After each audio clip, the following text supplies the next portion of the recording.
नमस्कार। आप देख रहे हैं देवभूमि झारखंड न्यूज। आज हमारे साथ हैं न सिर्फ धनबाद बल्कि पूरे झारखंड के चिकित्सा जगत की एक प्रमुख हस्ती और राजनीतिक पार्टी से जुड़े हाल ही में जिन्होंने अपनी सक्रियता शुरू की है भारतीय जनता पार्टी में, और काफ़ी तेज़ी से वो आगे बढ़ रहे हैं समाज सेवा, चिकित्सा सेवा और राजनीति तीनों चीज़ में।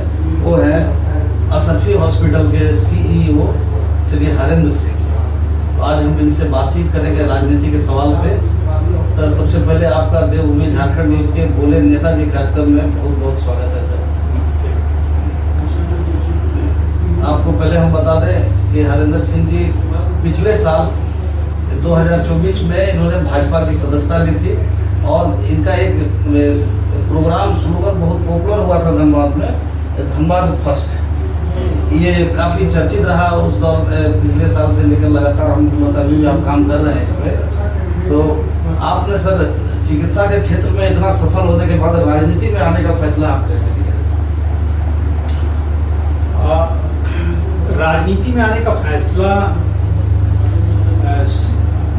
एक नेचुरल निर्णय था, और जब आप समाज में काम करते हैं और समाज के लिए काम करते हैं तो आपको कई बार ऐसी समस्याओं का समाधान करना होता है जिसमें आपको लगता है कि आपको अपने सामान्य सोचने के तरीके से आगे निकलकर कुछ उस ढंग से सोचना होगा जहां आप चीज़ों को बेहतर ढंग से व्यवस्थित कर सकते हैं और उसको आप ज़्यादा प्रभावकारी ढंग से उसका समाधान कर सकते हैं, और वैसे समाधान से एक लार्जर सेक्शन ऑफ सोसाइटी को इम्पैक्ट कर सकते हैं। तो इसी विचार से मुझे लगा कि मुझे इसको ट्राई करना चाहिए और मैंने अपनी सक्रियता बढ़ाई। सामान्य तौर पर देखते हैं कोई भी सक्सेस इंसान जो होता है वो सत्ताधारी पार्टी को सेलेक्ट करता है। तो आपने जब सदस्यता ली भाजपा की, उसमें भाजपा झारखंड में या आज भी झारखंड में सत्ता में नहीं है, तो आपने भाजपा को ही क्यों चुना? चीज़ें आपके विचारधारा से, जो भी चीज़ें आपके नज़दीक होंगी, जो भी पार्टी आपके नज़दीक होगी, आप उसमें ज़्यादा सहज महसूस कर सकते हैं। पहला तो कारण ये है। दूसरा कारण ये है कि राजनीति में आने का निर्णय कोई ऐसा ये नहीं है कि तुरंत ही आपको उसमें कुछ मिल ही जाए या कुछ आप किसी पद पर आ जाएं, इस तरह की बात नहीं है। आप एक विचारधारा को लेकर चलते हैं, उस विचारधारा को आप मजबूत करते हैं, उस विचार के लिए काम करते हैं। इसमें कई बार आपको दशकों लग जाते हैं, कई बार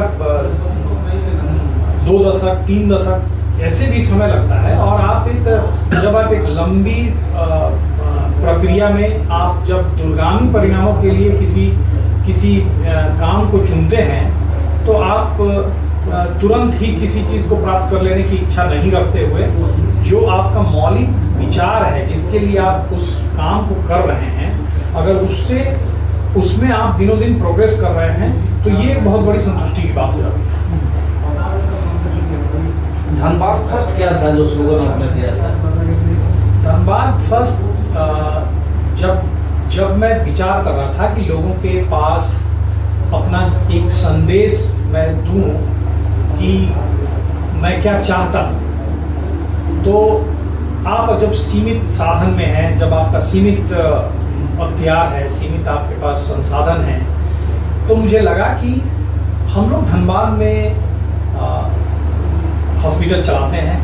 धनबाद में हॉस्पिटल चलाने में जो सबसे बड़ी बाधा हमें महसूस होती है, यहाँ पर बहुत महंगे इक्विपमेंट, बहुत क्रिटिकल मरीजों के इलाज में जो सबसे बड़ी बाधा महसूस होती है वो है बिजली की। जब मैंने अपने दूसरे साथियों से बात किया तो वो भी इस तरह की समस्याओं से पीड़ित हैं, और जनरेटर रख लेना, इन्वर्टर रख लेना, UPS लगा लेना आपके सतत बिजली की आपूर्ति को कभी भी मैच नहीं करता है। तो मुझे लगा कि धनबाद में बिजली के लिए कोयला यहाँ से सप्लाई होता है, मैथन में पावर प्लांट है वो भी धनबाद में है, और सप्लाई दिल्ली को होती है, सप्लाई दूसरे शहरों को होती है।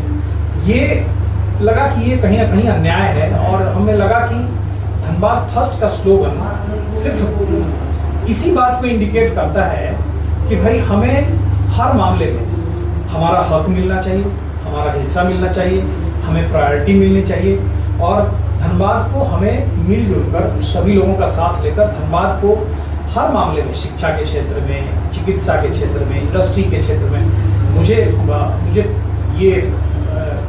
ये आश्चर्य होता है कि धनबाद क्यों नहीं रांची जितना विकसित हो पाया, धनबाद क्यों नहीं दूसरे विकसित शहरों की तरह से ग्रो कर पाया, जबकि यहाँ संसाधन की कोई कमी नहीं है। यहाँ पर रोड नेटवर्क बहुत सुंदर है, यहाँ पर रेल रोड भी बहुत अच्छा है, तो यहाँ की कनेक्टिविटी अच्छी है, यहाँ पर इंडस्ट्री भी फल फूल रहे हैं, लेकिन बिजली नहीं रहने के चलते और भी संसाधनों की कमी के चलते उनको जितना प्रोग्रेस करना चाहिए था वो प्रोग्रेस नहीं कर पा रहे। इसी के कारण मुझे लगा कि धनबाद फर्स्ट का स्लोगन छोटे शब्दों में बहुत कुछ कहता है।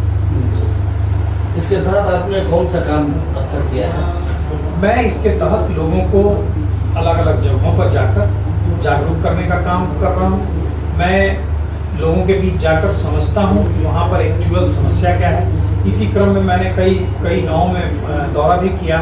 उस क्रम में मुझे पता चला कि बहुत बेसिक बिजली की ऐसी समस्या मैं अगर आप धनबाद शहर में रह रहे हैं और आपको लगता है कि बिजली की समस्या सिर्फ आपकी है, बिजली एक ऐसा चीज़ है जो बच्चों की शिक्षा को प्रभावित करता है।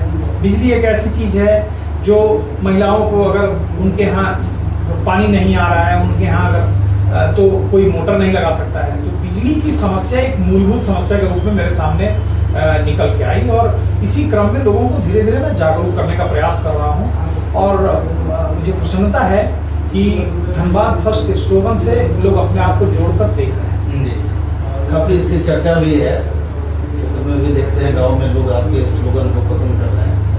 तो और ये बताइए कि विधानसभा चुनाव के समय आपने टिकट की दावेदारी धनबाद विधानसभा सीट से भाजपा में और काफ़ी दूर तक आपका नाम भी गया। क्या टिकट नहीं मिलने से आपको कितनी निराशा हुई और इससे आपका जो भाजपा के प्रति काम करने का जो ये मिशन है उसको कोई प्रभाव पड़ा क्या? नहीं, जो कार्यकर्ता एक मिशन पर कोई काम करता है, जो भाजपा की संस्कृति से वाकिफ हो, उसको टिकट मिला नहीं मिला, टिकट मिलेगा नहीं मिलेगा, क्योंकि आप उस काम को कर रहे हैं तो आप अपने आप को ज़्यादा प्रभावकारी बनाना चाहते हैं। ज़्यादा प्रभावकारी बनाना चाहते हैं तो टिकट आपको मानना चाहिए, ये आपका अधिकार है। लेकिन जो सिर्फ नेतृत्व है वही इसका निर्णय करता है कि जो सबसे बढ़िया कैंडिडेट है उसको मौका मिलता है और वो लोग काम करते हैं। तो टिकट मिलना और नहीं मिलना मेरे लिए बहुत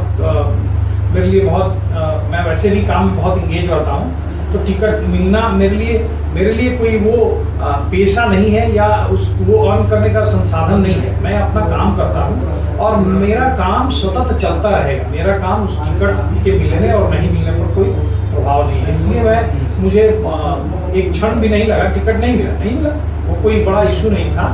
और फ्यूचर में भी काम करते रहेंगे। हम लोग कठिन परिश्रम करने वाले लोग हैं और हम लोगों का प्रयास है कि हम लोग जो भी काम करें उससे सामान्य जनजीवन के जीवन को बेहतर बनाने का में थोड़ा अगर हम लोग कंट्रीब्यूट कर पाए वही बहुत बड़ी उपलब्धि है।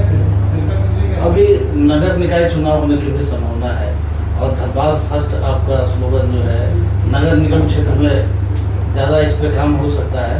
तो क्या नगर निकाय चुनाव में मेयर के लिए अगर मौका मिले पार्टी से या बिना पार्टी गैर राजनीतिक दल सामान्य तौर से चुनाव हो, तो क्या मेयर के चुनाव में आपकी रुचि है? मेरे विचार से अभी एक प्रीमैच्योर स्टेज है, अभी तो घोषणा भी नहीं हुई है। चीज़ें किस रूप में सामने आती हैं उस समय विचार करके और समुचित निर्णय लिया जाएगा। संभावना से इनकार नहीं है। जो व्यक्ति समाज के प्रोग्रेस में दिन रात काम करते हैं वो किसी भी संभावनाओं के लिए हमेशा खुले रहते हैं और मुझे लगता है कि हर व्यक्ति को अपने जीवन में ये खुलापन रखना चाहिए। हर निर्णय बिना वस्तु स्थिति का आकलन किए हुए कोई भी निर्णय नहीं किया जाना चाहिए। भाजपा में सांगठनिक चुनाव काफी समय से पेंडिंग पड़ गया है। मंडल अध्यक्ष तक का चुनाव पार्टी नहीं कर पा रही है। इसका क्या असर पड़ रहा है एक भाजपा कार्यकर्ता के रूप में आप इसे किस तरह से देखते हैं? पहले से जो टीम है वो काम कर रही है। संगठनात्मक तौर पर प्रक्रिया समय से हो जानी चाहिए, इसमें थोड़ी देरी हो रही है, जिसका निश्चित रूप से कोई ना कोई रीजन है जिसके कारण ये डिले हो रहा है, और हमें लगता है कि बहुत जल्द ये संपन्न होगा। संगठनिक चुनाव अभी संभावना है, जल्द से जल्द हो जाए? जी जरूर। मंडल अध्यक्ष, जिला अध्यक्ष, ये सब पेंडिंग है सबका सब? नहीं, ये इस पर काम चल रहा है, इस पर कई राउंड डिस्कशन भी हुआ है, पार्टी इस पर काम कर रही है, और मुझे लगता है कि इस पर जल्द से जल्द पार्टी सही निर्णय करेगी।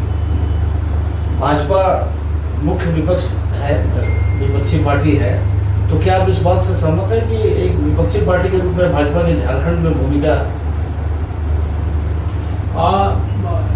सरकार के गठन के बाद अभी